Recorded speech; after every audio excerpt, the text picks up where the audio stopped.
Taun juga sama direktorat. UI adalah kampus yang didirikan oleh para ulama, para profesor, sehingga sudah seharusnya setiap makalah ilmiah itu ada referensinya, ada marojeknya. Dan yang dipakai di seluruh dunia, di semuanya, untuk ulumul Quran itu yang paling pokok pakai kitab Al-Itqan. Al-Itqan fi ulumil Quran, karangannya Imam Suyuti. Sebelum saya terangkan teks persisnya, itu ada sekian problem dalam memahami Quran, terutama kalau lewat terjemah. Problem itu bisa gawat betul, bukan gawat-gawatan tapi gawat betul. Misalnya ada ayat begini dan terjemahnya pasti begini. Fa'ainama tuwallu fasamma wajhullah. Kamu menghadap mana saja, di arah manapun, di sana ada ridhonya Allah. Itu kalau hanya pakai terjemah, tentu menjadikan kita sholat bisa menghadap ke timur, ke barat, ke utara, dan ke apa? Selatan. Saya cerita sedikit tentang asbabun nuzul. Memang tema sekarang tentang asbabun nuzul. Dulu Rasulullah SAW ketika di Mekah itu sholat menghadap Ka'bah. Tapi setelah pindah di Madinah, di mana Madinah itu ada komunitas Yahudi dan Nasrani, Rasulullah itu menghadap ke Baitul Maqdis, kira-kira 16 bulan. 16 sampai 17 bulan. Semua riwayat itu kisarannya hanya 16 sampai berapa? 17 bulan. Sehingga orang Yahudi itu bilang begini, Muhammad ini baiklah, meskipun dia membawa agama baru, tapi kiblatnya masih ikut kita, masih baik kan. Setelah 16 bulan, Nabi diperintahkan Allah untuk menghadap ke Ka'bah. Fawal liwajhaka syatrul masjidil haram. Maka orang Yahudi itu berontak. Berontaknya adalah kiblat mereka ditinggalkan. Cara berpikir orang Yahudi itu kiblat mereka ditinggal.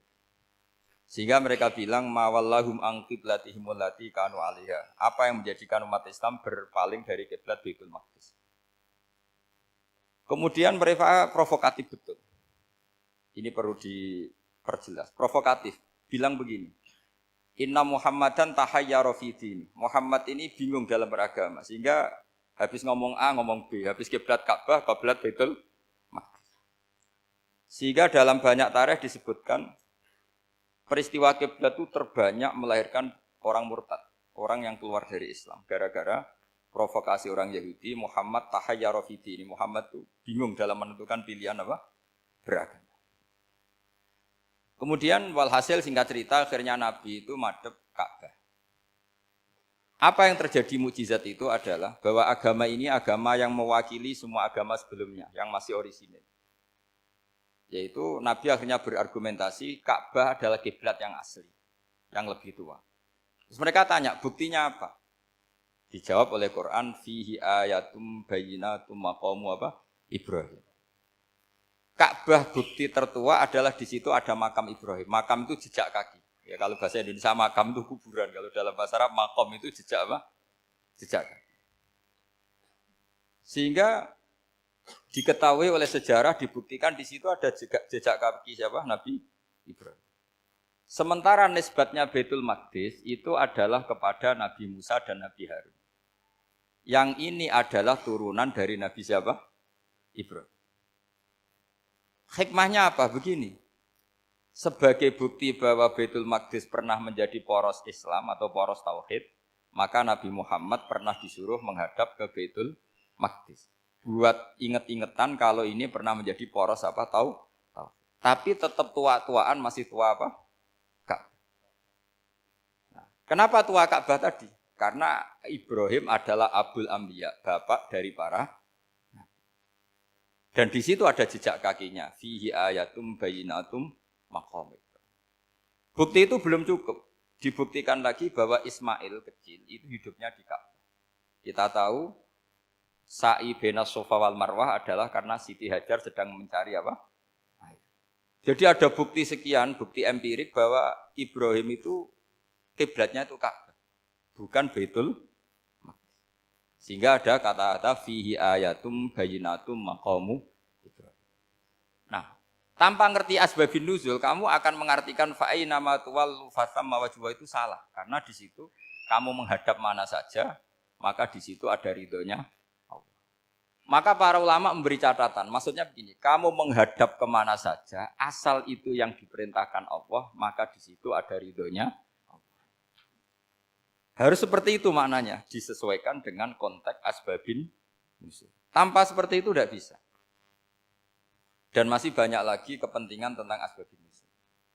Jadi problem sekarang adalah banyak mufassir yang hanya mengartikan dari terjemah. Itu bahaya sekali. Jika ada orang yang menikah secara mut'ah, itu kan mirip kayak transaksi zina. Mereka berdalil famastamta'tum bihi minhunna fa'atuhunna ujurahun. Perempuan yang sudah kamu nikmati, yang penting kamu bayar. Terjemahnya seperti itu. Karena ujur itu jamaknya ujroh. Itu fatal sekali. Padahal ayat itu begini, settingannya begini, setting siakul kalamnya atau asbabun nuzulnya begini. Ini sekaligus, memang saya sengaja ngaji dengan tema yang berat. Bentuk penghormatan pada yang ngaji. Kalau temanya ringan kan kayak TPQ. Jadi ini supaya gue keren-kerenan, ini ada doktor Pak Oni pernah dekan Fakultas Hukum. Jadi kalau saya nanti salah tinggal ditangkap saja, gampang kan? Tapi nangkap saya berurusan dengan Tuhan. Jadi kalau orang dekat Allah itu yang tanggung jawab itu Allah. Jadi dia bisa menang di kepolisian tapi kalah di hukum Tuhan. Jadi kalau berhadapan-hadapan dengan saya. Begini asbabun nuzulnya begini. Wal muhsanatu minan nisa yang awal juz 5 itu ya kita santai aja. Yang awal juz 5 itu sebetulnya maktuf diatafkan pada ayat hurrimat alaikum ummahatukum wa banatukum wa akhwatukum wa ammatukum wa kholatukum wa banatul akhi wa banatul ukhti. Jadi perempuan yang haram dinikah itu ada 7.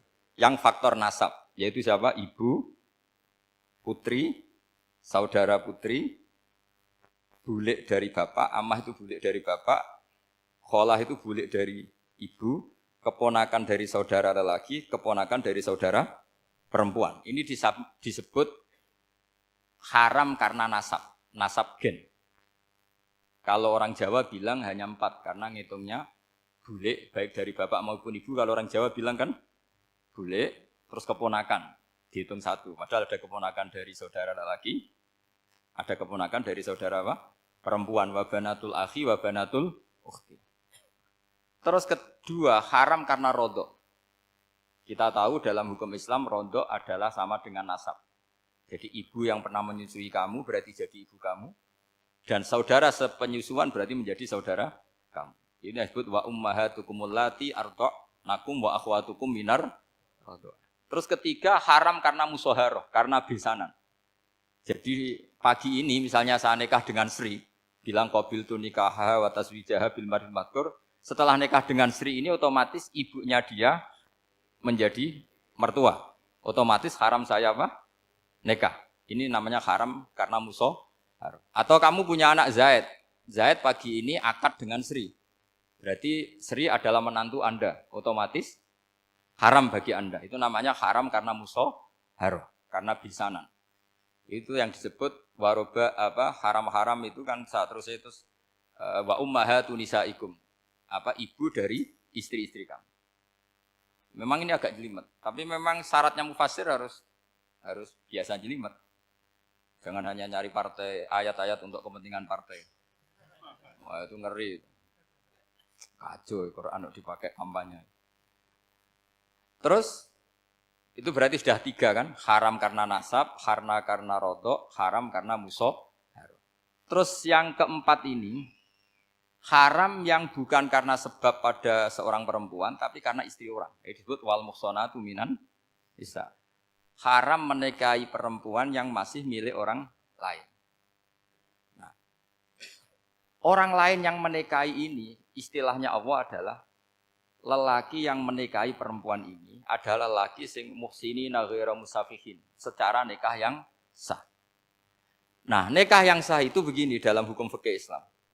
Saya nikah dengan Sri, kalau hanya akad, itu saya wajib bayar mahar hanya separuh. Jadi kalau saya janji bayar 1 miliar, berarti wajib bayar berapa? 500 juta. Kalau janjinya 100 juta, hanya bayar 50 juta. Itu yang wajib bil akdi. Nanti wajib sepenuhnya nunggu bil jima. Kalau sudah hubungan intim baru wajib 100%. Jadi kalau ada di Jawa, nikah dengan seperangkat alat sholat itu yang atasannya tok, Itu wajib karena akad. Nanti bawaannya nunggu setelah hubungan apa? Intim. Ini hukum Quran, bukan hukum saya. Makanya kan wa in talaqtumuhunna min qabli an tamassuhunna saat terus fanis suma faradtum. Hanya wajib bayar setengah. Nah, perempuan yang sudah diajak hubungan intim itu kata Allah fa'atuhunna ujurahun, maka wajib kamu bayar penuh. Jadi ayat itu tentang perempuan yang sudah dinikah, kita harus bayar berapa? Harus bayar penuh. Ini penting saya utarakan. Nah, problem kita sebagai orang Indonesia ini juga problem Pak On, problem semua kiai. Mahar di Indonesia itu nggak bisa dibahas di Quran karena keterlaluan, kecilnya itu keterlaluan. Saya ini kan kiai, sering ngakatkan tuh sampai bosan, seperangkat alat sholat itu ngawur sekali. Ini mbak-mbak harus nggak mau gitu. Saya provokasi minimal itu ya berapa? 100 juta berapa? Pantasnya berapa? Pantasnya berapa? 10 gram itu berapa nilainya? Kan 1 gram 500.000 baru 5. Ya sudah mendingan itu 10 gram. Quran itu bayangannya gini sambil latihan, yang hafal-hafal biar latihan. Jangan dapat beasiswa karena hafal tapi enggak jelas juntrungannya. Quran tuh bayangannya gini, ini enggak mungkin Quran ini bisa dibaca di Jawa. Wa in aradtum istibdala zaujim makana zauji wa ataitum ihdahunna qintaran fala ta'khudhu minhu syai'a. Jika kamu nikah sama seorang perempuan, kemudian kamu cerai, maka mahar yang sudah kamu berikan jangan ambil lagi. Karena mahar di Arab itu mahal, 100 juta, kadang mobil Alphard, kadang GMC. Sehingga setelah menceraikan tuh kebayang menarik. Kok enak, dulu saya memberikan itu kan karena dapat servisnya. Sekarang sudah saya cerai, saya tarik. Kalau mahar di Indonesia kan seperangkat alat sholat. Jadi gak kebayang ada kalimat fala ta'khudhu minhu syai'a, jangan ambil lagi. Kebayang ngambil aja enggak? Apalagi kalau nikahnya sudah 2 tahun kan sudah lusuh, sudah. Tapi kalau di Arab itu kebayang karena mahal. Makanya orang Arab suka nikah orang Indonesia karena murah. Jadi bahasa kintoron itu harta yang enggak ternilai. Wa ataitum ihdahunna kintoron. Yang enggak ternilai, mahal betul. Itu pernah saya hitung, ada yang mahar itu 400 juta, ya sekira segitu. Nah, makanya setelah dicerai Allah memperingatkan setelah kamu kasihkan ya jangan minta lagi. Kenapa kepikiran minta? Karena jumlahnya besar. Kalau di Indonesia kepikiran enggak minta ya. Enggak kepikiran, saking kecilnya. Seperangkat alat sholat, kadang 1 juta. 1 juta itu setelah hubungan intim, sebelumnya yang wajib hanya 500. Itu kan enggak kebayang. Makanya susah ngartikan Quran di Indonesia, kadang susah, karena kadang terlalu. Itu pernah Sayyidina Umar radhiyallahu anhu pernah bilang begini, wahai para perempuan, mahar itu jangan mahal-mahal, kasihan para lelaki.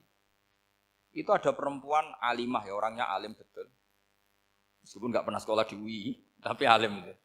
Itu usul langsung gini, ya Amirul Mukminin, laisa dzalika laka ya Amirul Mukminin. Waqad qala ta'ala wa ataitum ihdahunna qintaran. Kamu hanya seorang Amirul Mukminin, tidak berhak bikin aturan pembatasan mahar.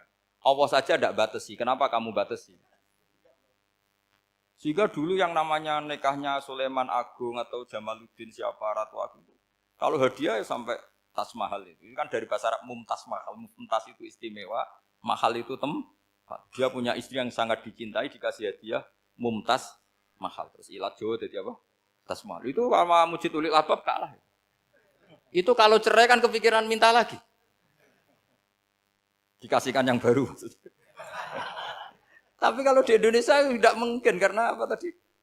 Seperangkat alat sholat. Udah gitu nyari yang murah lagi. Yang bagus kitanya, bungkusnya yang bagus. Nah, maka nggak mungkin kita maknani Quran tanpa mengenal yang bernama asbabin.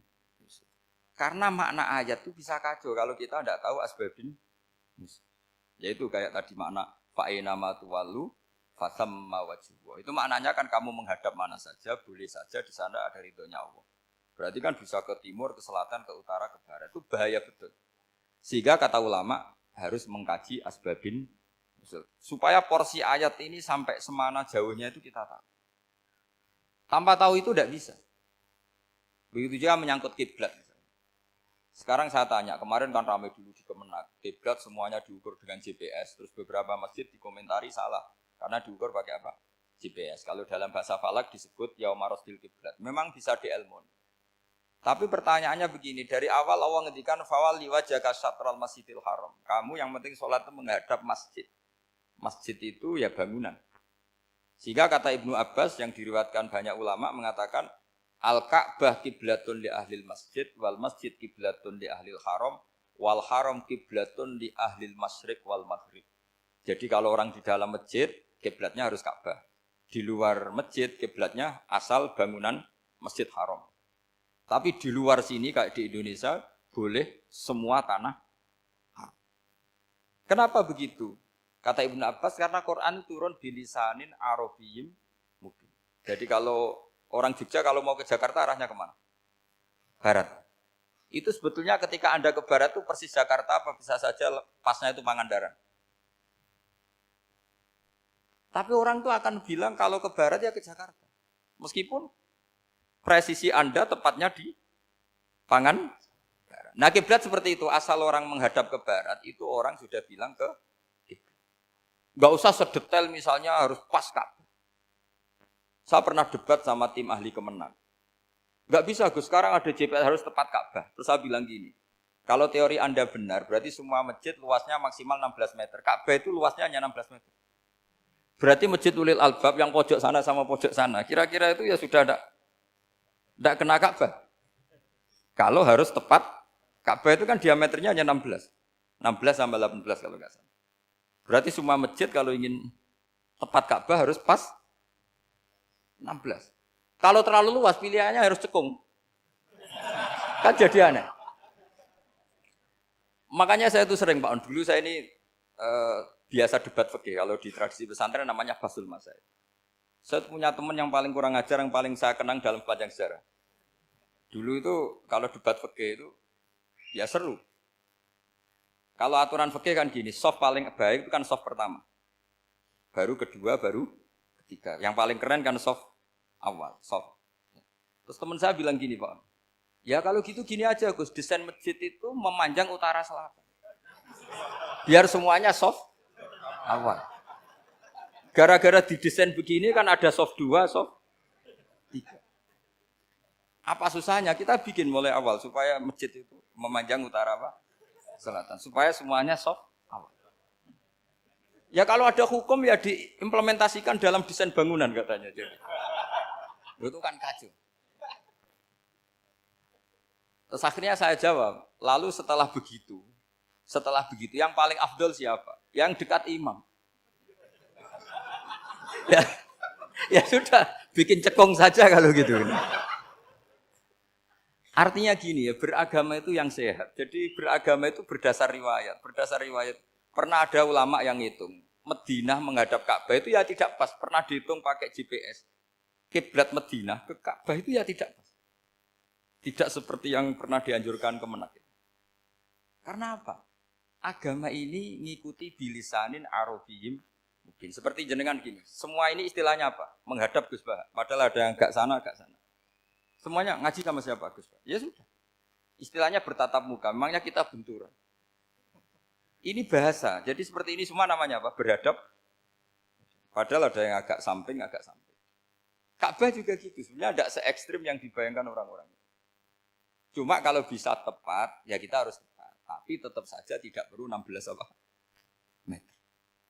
Nah, fa'aina ma tuwallu fathamma wajhullah itu artinya menghadap. Menghadap itu menghadap arah. Makanya Allah tidak dawuh fawalli wajhaka nahwal Ka'bah tapi fawalli wajhaka syatrul Masjidil Haram. Jadi ini penting saya utarakan supaya kita familiar dengan istilah-istilah Quran. Istilah Quran itu gampang sebenarnya. Kalau kita kaji itu gampang. Problem kita tidak pernah mengkaji. Jadi semuanya asing. Kalau kita mengkaji itu gampang sekali. Saya punya sekian cerita betapa pentingnya mengkaji Quran. Harun ar-Rasyid itu dinasti Bani Abbasiyah. Itu pinter sekali.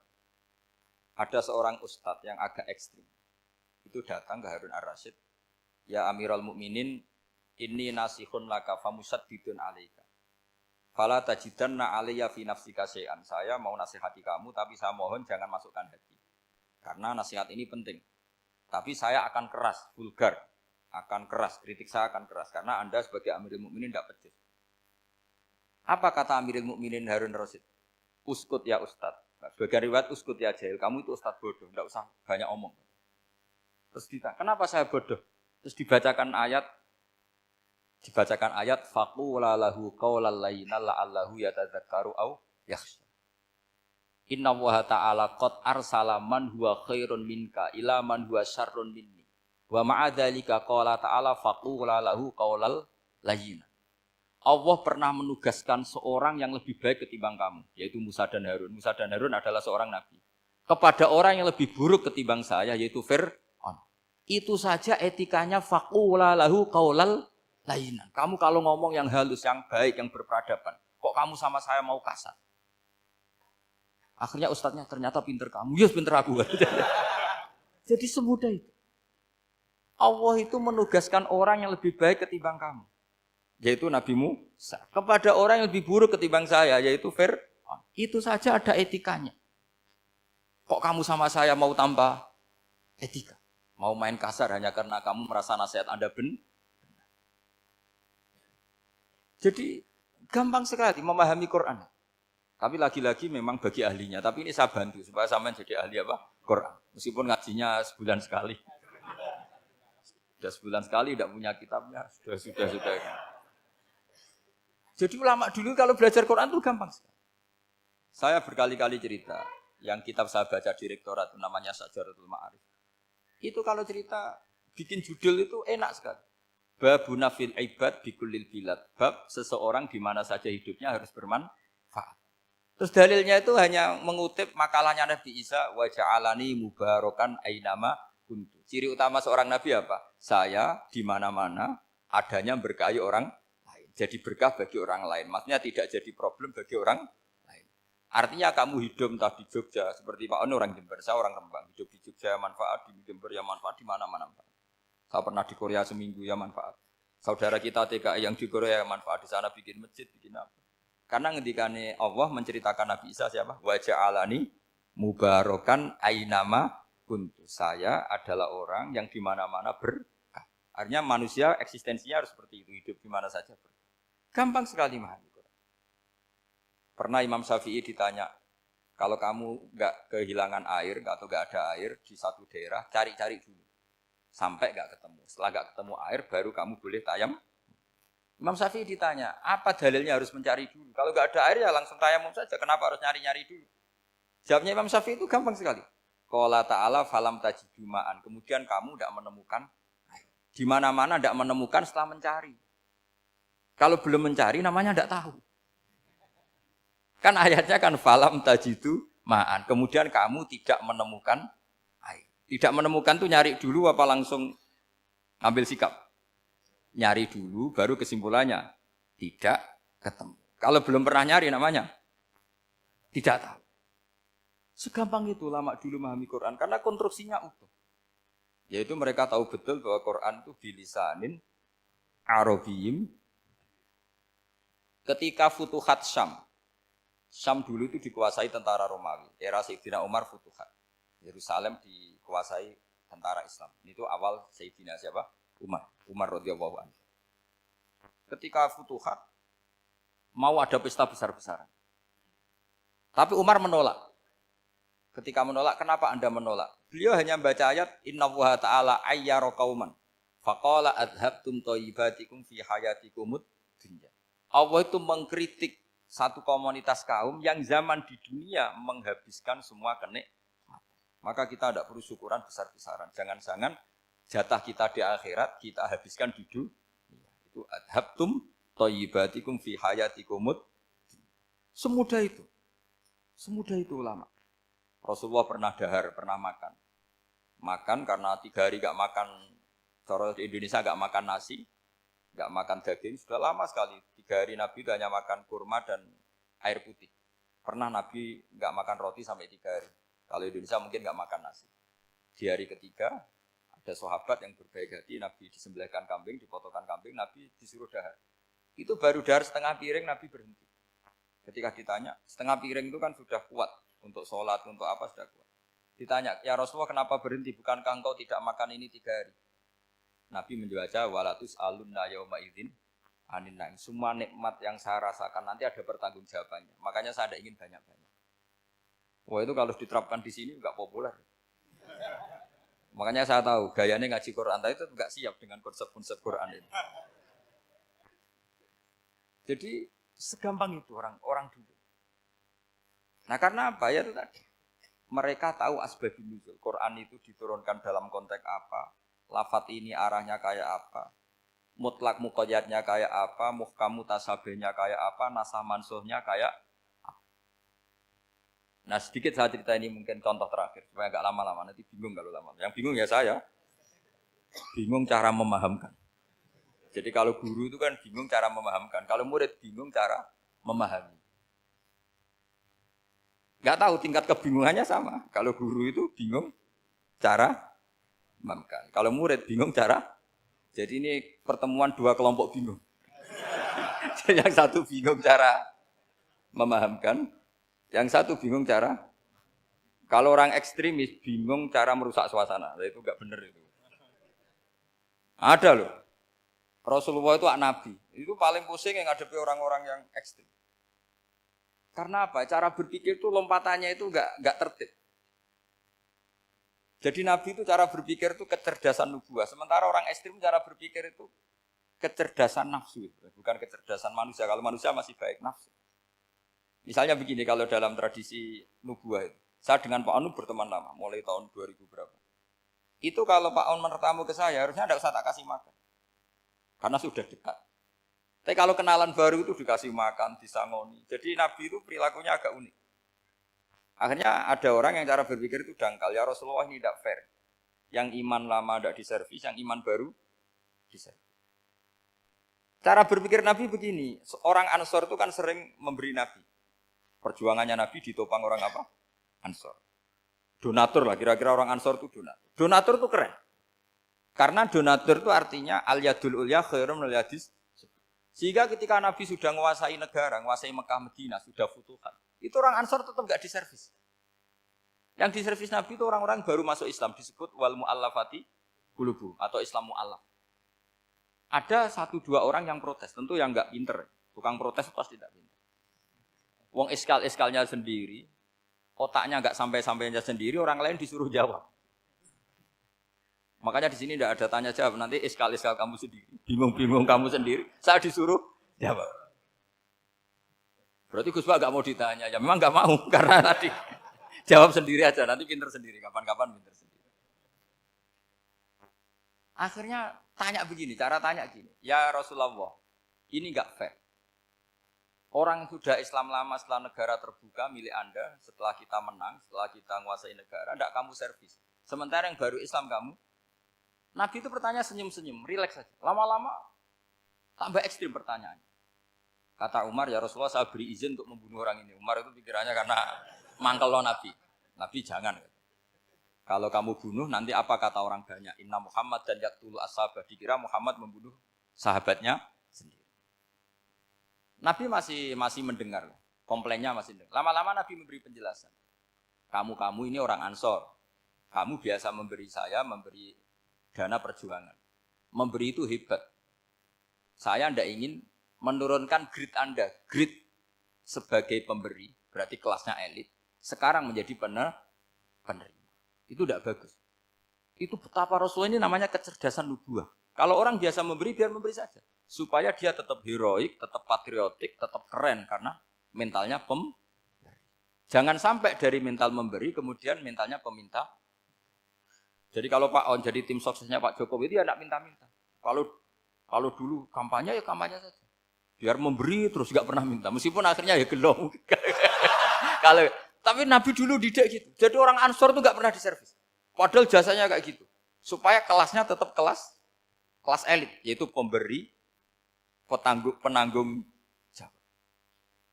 Nabi nggak ingin orang Ansor turun grade menjadi penerima. Orang-orang yang cerdas nubuah menerima konsep Nabi seperti itu.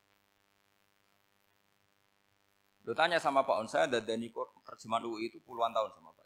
Itu beliau ke kontrakan saya ke rumah beliau. Itu tidak pernah berharap apa. Saya sangat tertutup. Bukan apa-apa ya, kalau ingin memberi saja. kontribusi saya pada Al-Quran. Saya tidak kepikiran mendapat. Supaya heroik. Tapi orang-orang yang cerdas tadi, cerdas amatir tadi, ini nggak fair.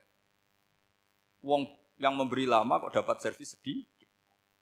Nah, sekarang itu problem zaman akhir sudah mulai seperti itu. Nah, orang ini namanya Dzul Khuwaisirah. Ini yang nanti punya anak turun Khawarid. Khawarid itu orang yang ibadahnya hebat, tapi cara berpikir tentang nubuah salah. Orang lagi Khawarid itu orang yang ibadahnya hebat, tapi cara berpikir nubuah salah. Nubuah itu unik. Nubuah itu cara berpikir tadi. Apa ya?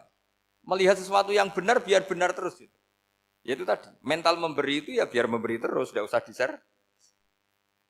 Maka ketika Abu Bakar jadi Khalifatul Rasulillah, itu ada sistem kepegawaian. Itu gajinya Umar yang sudah Islam lama, gajinya Abu Bakar yang sudah Islam lama. Itu sama Abu Sufyan sama, padahal Islamnya Abu Sufyan baru setelah Fathu Mekah, kira-kira baru setahun.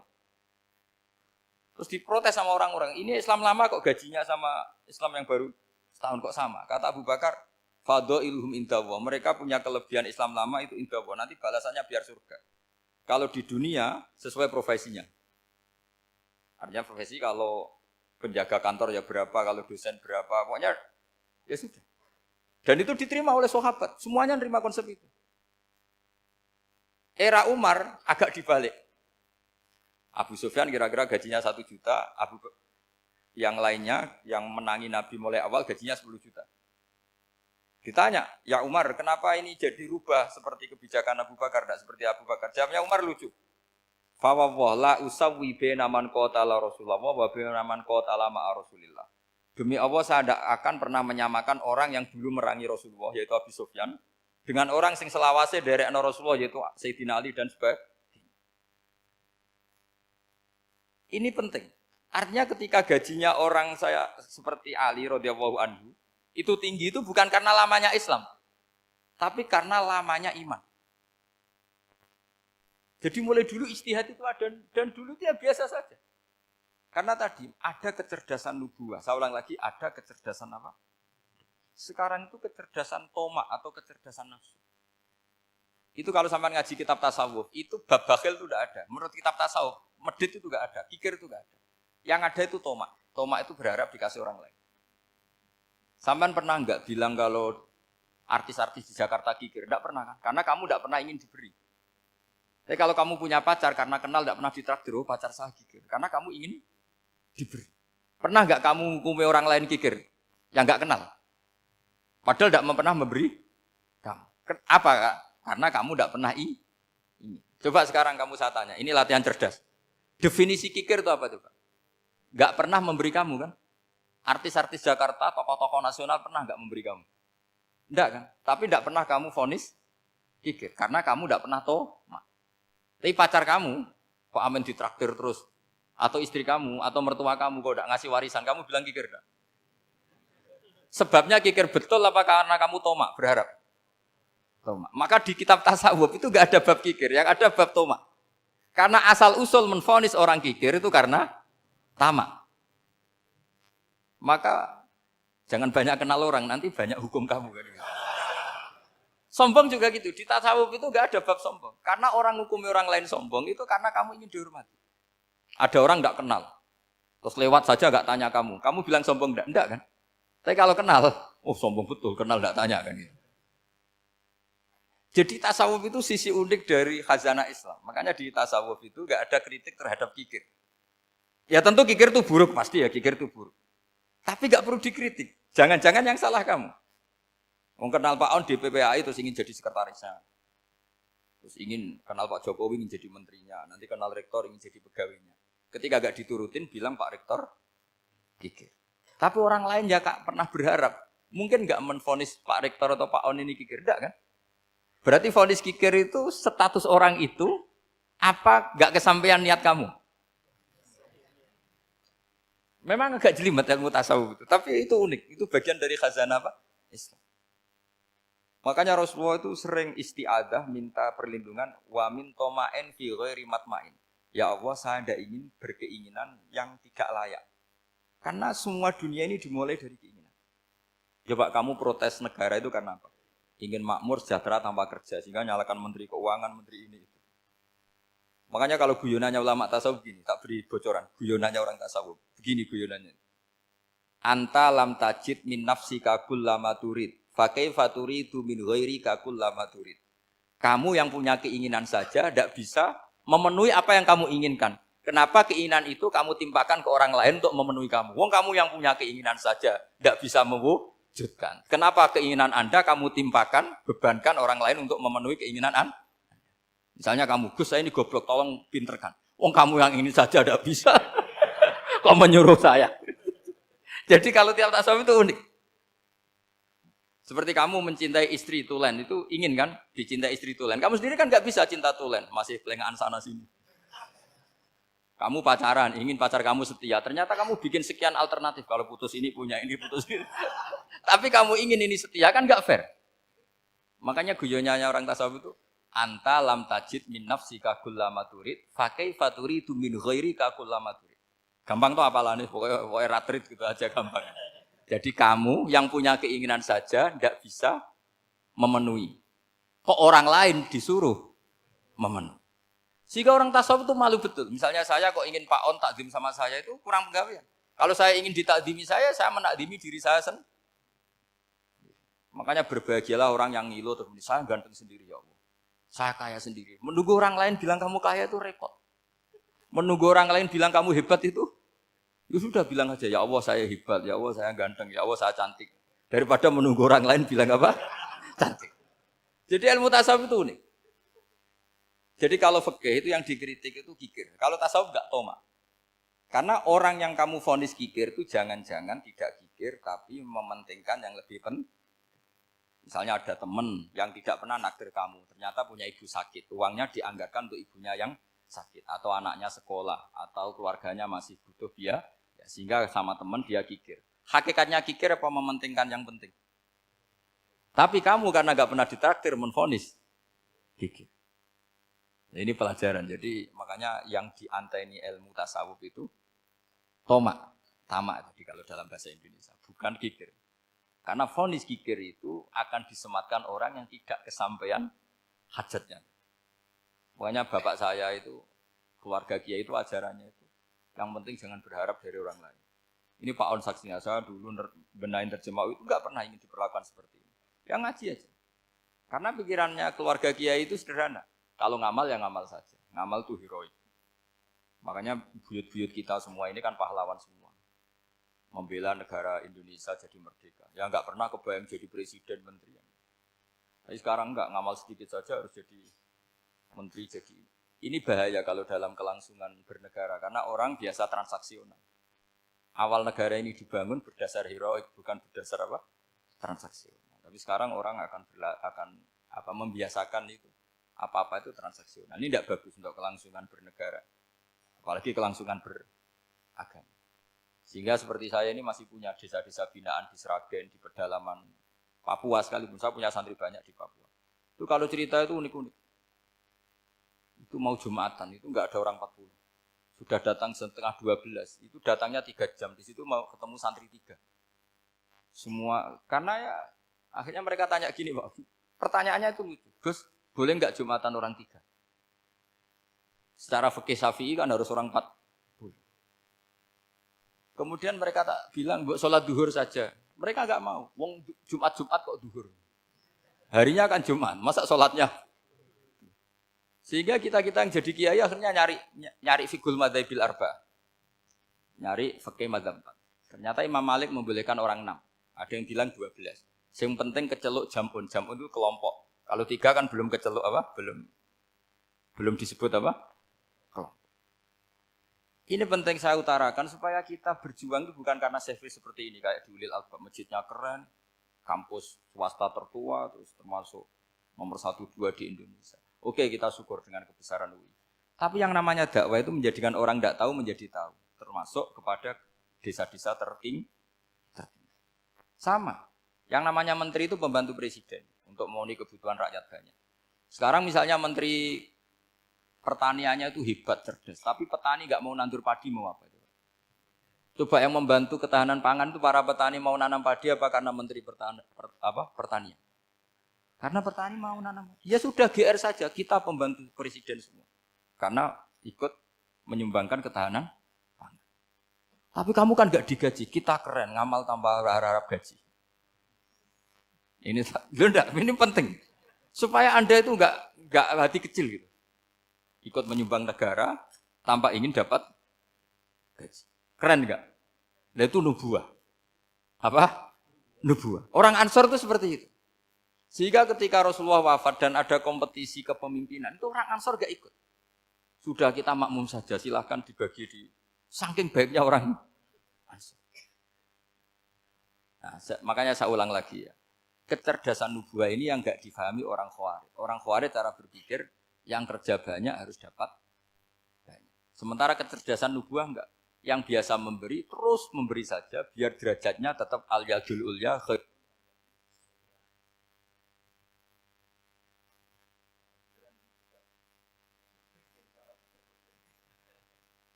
Bismillahirrahmanirrahim. Ini saya baca supaya dapat berkahnya ulama-ulama dulu. Karena ini dikarang oleh ulama yang dipakai rujukan seluruh dunia. Begini, qala Ibnu Taimiyah, ma'rifatu sababin nuzuli yu'inu ala fahmil ayat.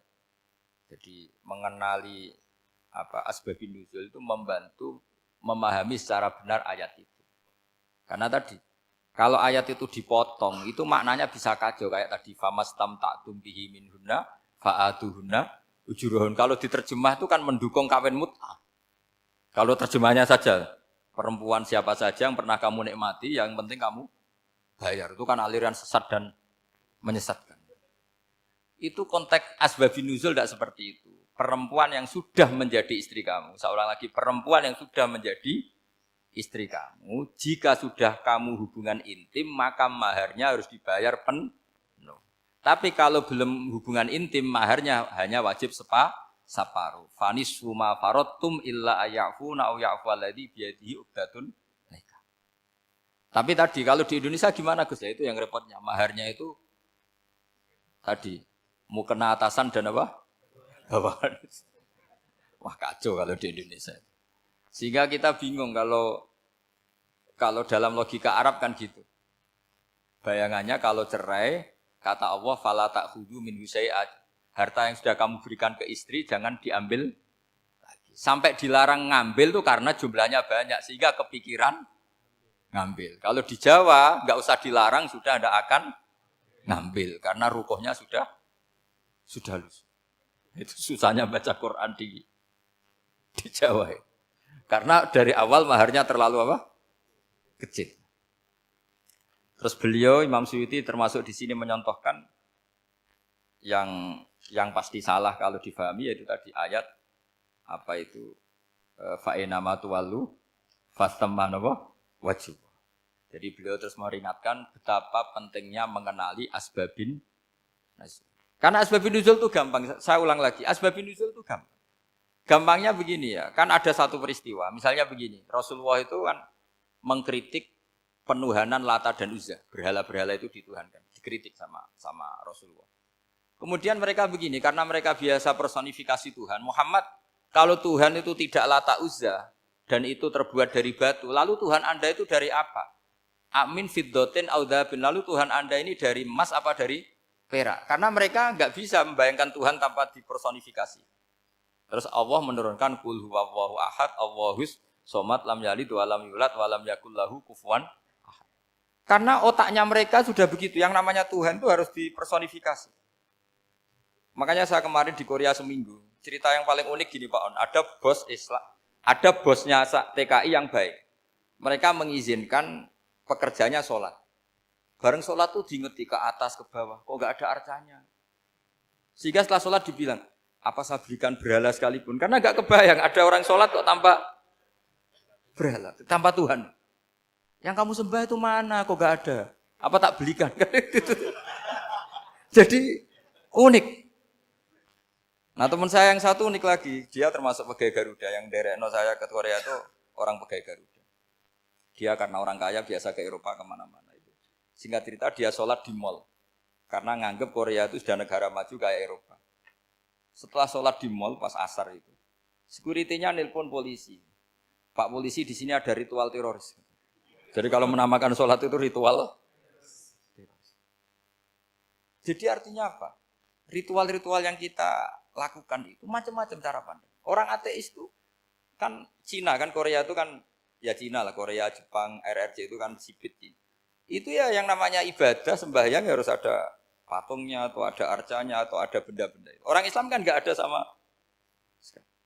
Makanya mereka itu kok bisa? Problemnya kita, saya ulang lagi, ini problemnya. Problemnya kalau ada itu ya repot. Begini misalnya, ini masih tentang asbabun nuzul. Ini contoh terakhir, tentang masih asbabun nuzul. Umar radhiyallahu anhu, sahabat Umar itu kalau mencium Hajar Aswad itu sambil gedumel. Tidak berdoa, tapi gedumel. Masyhur. Itu ada di Bukhari. Alim tu annaka hajarun la tadurru wa la tanfa. Walau la anni ra'aitu Rasulullah wa qabbalaka ma qabbaltuka. Saya tahu loh. Nyium Hajar Aswad dicium, tapi sambil gedumel. Saya tahu loh, kamu hanya batu, enggak mandoroti, enggak manfaati. Kamu jangan GR, saya cium itu jangan GR. Kalau saja saya tidak melihat Rasulullah mencium kamu, maka saya ada sudi nyium kamu. Dah gitu aja. Terus itu tiap nyium Hajar itu tidak doa. Kalau kamu kan enggak minta kaya, minta macam-macam. Kalau Umar malah gitu. Nah, kenapa demikian? Itu ada asbabun nuzulnya. Umar itu saksi sejarah. Ketika Rasulullah Fathi Mekah, Nabi kan tawaf terus mencium Hajar. Itu di belakang masih banyak orang kafir. Kebetulan Umar masih di sana. Sudah Islam Umar, tapi dia di belakang. Dengar orang-orang kafir, Muhammad itu tua aneh. Katanya melarang nyembah batu. Ternyata dia nyembah batu. Jadi Nabi nyium Hajar Aswad itu dikira nyembah batu. Katanya ngelarang nyembah batu, tapi dia kok nyembah batu. Karena Nabi mencium Hajar Aswad. Nah karena untuk menghilangkan stigmasi itu, Umar tiap nyium Hajar Aswad itu ngomong gitu. Ada kan ada sound system, mungkin jadi sound system. Supaya jelas bahwa penciuman ini bukan karena menyembah. Artinya mudah sekali kenapa Umar ngomong gitu. Karena asbabun nuzulnya seperti itu. Coba kalau kamu tidak tahu asbabun nuzul. Umar maksudnya gimana? Enggak doa, enggak apa kok malah ngomong gitu kan. Tapi kalau kamu tahu asbabun nuzul Umar itu yang mendengar komentar orang sama ketika kita tawaf itu kan 3 pertama kan kita lari-lari kecil. Itu ceritanya juga gitu. Rasulullah itu hidup di Medina. Terus diterkenalkan miskin. Medina itu kota wabak, kota penyakit, endemik. Dulu Medina, Yasrib itu kota endemik. Sehingga kata orang kafir-kafir Mekah, yaji uliha dalbet kaumun kot wahanat huma Yasrib. Nanti akan datang satu komunitas kaum yang sudah lemas karena kena penyakit TBC dari Yasrib. Nabi dengar itu, makanya terus bilang ke para sahabat, tunjukkan kalau kamu kuat dengan cara lari 3 kali. Terus pakai pakaian yang kelihatan maco, yaitu yang dipakai lelaki-lelaki. Bahunya dikelihatkan. Nah, setelah Rasulullah wafat, Umar menggantikan beliau setelah Abu Bakar. Umar bilang gini, sebetulnya tawaf seperti ini, yaitu lari pertama 3 putaran pertama lari dan memperlihatkan pundak seakan-akan orang maco itu sudah enggak perlu. Karena alasan itu sudah tidak ada. Tapi ini tinggalan Rasulullah, maka jangan rubah ya tetap seperti ini. Akhirnya meskipun sudah tidak ada alasan tadi menjawab stigmasi orang kafir, tetap tawaf seperti itu. Jadi memang agama itu unik. Kadang kita harus tahu alasannya, tapi alasan itu kalau menjadi mahatul hukmi, pijakan hukum sah. Misalnya kamu terus bilang gini, ya berarti tawaf sekarang bebas, gak perlu seperti itu. Kan alasan itu sudah tidak ada. Nah di sini pentingnya riwayat. Riwayat itu begini, logikanya sudah enggak ada, tapi kaifiyah itu, cara itu masih kita terus. Dan itu memang, saya ulang lagi, harus tahu asbabun nuzul. Saya beri contoh ya misalnya, wa idza darabtum fil ardi falaysa 'alaikum junahun an taqsuru minas shalah. Terus ayat di mana? In khiftum ayyaftinakumul ladzina kafaru. Jika kamu pergi dalam keadaan takut ditangkap orang kafir atau takut diculik orang kafir, maka kamu boleh mengqasar sholat. Itu jelas ada ayat in khiftum ayyaftinakumul ladzina kafaru. Jika kamu takut diculik orang kafir. Sehingga ketika ba'da Fathi Mekah, setelah Mekah dikuasai Islam, Umar tanya, ya Rasulullah, kenapa engkau masih sholat qashar? Bukankah kita sudah aman? Waqad qala ta'ala in khiftum ayyaftinakumul ladzina kafaru. Allah ngendikan boleh mengqashar itu kalau dalam kondisi takut. Waqad kunna fi amrin, sekarang kita sudah aman. Jawabannya Rasulullah itu unik. Ya Umar hadihi shadaqatun faqbalu shadaqah. Ini sedekahnya Allah, bonus sudah terima saja, enggak usah catatan-catatan gitu. Sehingga era Umar ya ada lagi yang tanya Umar ke gitu. Terus kata Umar, sa'altu dzalika Rasulullah sallallahu alaihi wasallam faqala hadhihi shadaqatu wa faqbalu shadaqah. Sudah ini bonus dari Allah, terima saja. Ini kan unik. Padahal kalau secara disiplin ilmu kan begini. Kamu boleh mengqashar salat kalau dalam bepergian dan dalam keadaan takut. Logika hukumnya kalau tidak takut tidak usah. Sama seperti begini. Kamu kalau pergi jauh seperti saya Pak On, itu ngosor sholat apa enggak ngosor kan? Alasannya kalau kosor itu, kalau pergi itu masyakot, repot. Sekarang pergi kita pakai Alphard, pakai Innova, bawa uang, disupirin, itu masyakot enggak? Enggak kan? Tetap boleh jamak enggak? Boleh. Sebenarnya kamu jamak itu karena pengetahuan hukum apa karena enak jamak? Kalau alasannya masyakot, kan sekarang sudah ada. Enggak repot. Ya sudah pakai hadis tadi, ini hadiah, terima saja. Jadi makanya agama itu riwayat. Tapi ada saja ulama yang agak balik loh. Agak balik gini, banyak juga ulama misalnya duwe gawe, ibunya sakit terus ribet jamak sholat. Kenapa? Ribet ngurumat ibu. Makanya ada saja kiai yang duwe gawe mantu itu terus jamak sholat, tapi jangan ikuti. Tapi ada saja karena alasannya jamak itu karena apa? Repot. Ya ada saja, tapi ya jangan ditiru. Cuma saya ini cerita, analisis hukum itu memang agak-agak unik. Jadi tadi, kadang Nabi itu ditanya, ya Rasulullah, kita dulu boleh jamak qashar ini kan karena in khiftum ayyaftinakumul ladzina kafaru, takut diancam orang kafir. Sekarang aman, kenapa tetap jamak? Jawabannya Nabi, ini hadiah, terima saja. Ya ada sahabat yang bantah, kenapa Nabi? Allah itu zat yang baik. Kalau sudah ngaji bonus nggak pernah ditarik lagi. Makanya Nabi kalau berdoa itu unik. Ya, siapa yang disiksa di dunia karena dosanya, fawahu akramu min ayyus sanniya uqubatahu fil akhirah.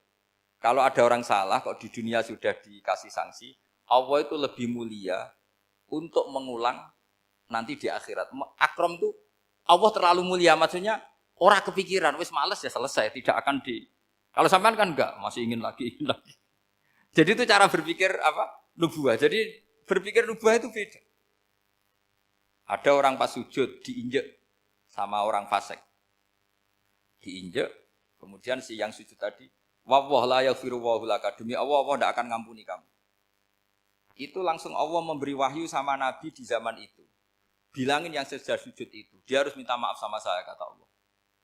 Mangzalladzi yata'alla ala fulan. Dia bersumpah bahwa Allah tidak akan memaafkan orang itu. Itu harus diralat. Nabinya iskal, kenapa ya Allah? Yang Tuhan itu saya ini punya sifat dua, bisa menyiksa dan bisa memaafkan. Kenapa dia milih sifat saya satu tidak memaafkan? Akhirnya apa? Orang yang nginjek tadi sama Allah dikasih tobat dan jadi orang soleh. Jadi itu makanya kamu nggak boleh jadi orang ekstrim nyifati Allahnya satu. Enggak boleh, Allah tetap bisa yaghfiru liman yasha wa yu'adzibu may yasha. Sifatnya Allah dua ya tetap dua, enggak boleh kamu pilih satu. Misalnya kamu kan biasanya gini, yang ghafur untuk kamu, yang sadidul uqab untuk orang lain. Mesti kelakuannya sampean kan begitu. Enggak boleh seperti itu. Rasulullah kayak apa bencinya sama Wahsy? Karena Wahsy itu qatilu Hamzah. Yang membunuh Sayyid Hamzah siapa? Itu bencinya bukan main Rasulullah. Sampai maksud-maksud Wahsy. Tapi sama Allah malah diturunkan ayat laisa laka minal amri syai'un aw yatuba alaihim aw yu'adzib. Muhammad, meskipun kamu kekasih saya itu tidak wilayah kamu, maafkan atau enggak, terserah saya, kata Allah. Ternyata betul, malah Wahsy dikasih tobat. Nah sekarang enggak, orang itu nyifati Allah sama orang lain sadidul iqab, kalau sama dirinya enggak boleh seperti itu. Allah ya sifatnya tetap dua. Jadi boleh kamu misalnya berdoa, ya Allah mbak yang cantik itu semoga dapat jadi istri saya. Mbaknya juga boleh berdoa, ya Allah naudzubillah min dzalik. Jadi ini adu kekuatan, nanti terserah nanti Allah pihak yang mana. Kayaknya pihak yang perempuan mungkin. Karena kasihan kan kalau cantik dapat orang apa? Jelek. Saya tuh andaikan boleh fatwa fikih, yang saya haramkan tuh orang jelek dapat orang jelek. Karena kasihan anak-anaknya, tahu-tahu jelek banget. Jadi itu kan kasihan itu. Jadi dalam Islam itu seperti itu. Jadi apapun benci kita sama musuh kita, Allah bisa saja memperlakukan musuh kita secara baik. Karena Allah itu yaghfir. Tetap kita harus sifati Allah yaghfiru liman yasha wa yu'adzibu. Jangan karena kita benci seseorang seakan-akan Allah sama dia pasti yu'adzib. Pasti menyik. Itu yang dicontohkan Allah kepada Rasulnya, itu beliau tidak cocok sama Wahsy, malah Wahsy dikasih petunjuk.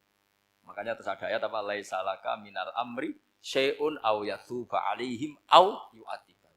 Muhammad, tidak wilayah kamu, saya menentukan mengadab atau mengampuni. Makanya rata-rata kiai ulama itu halim. Orang halim itu rileks. Layinal janib, tidak gampang menvonis orang lain. Biar Allah tetap dengan sifatnya yaf'alu ma biasa, bahwa Allah bisa melakukan apa saja. Soal kamu benci sama seorang, benci saja atas nama kamu. Jangan nyatut-nyatut Allah. Misalnya kamu cinta seseorang, wah ini yang calon presiden ini harus jadi presiden. Ternyata Allah menghendaki jadi menteri, mau apa? Ya Allah ya fa'alu ma yasha, mau apa coba?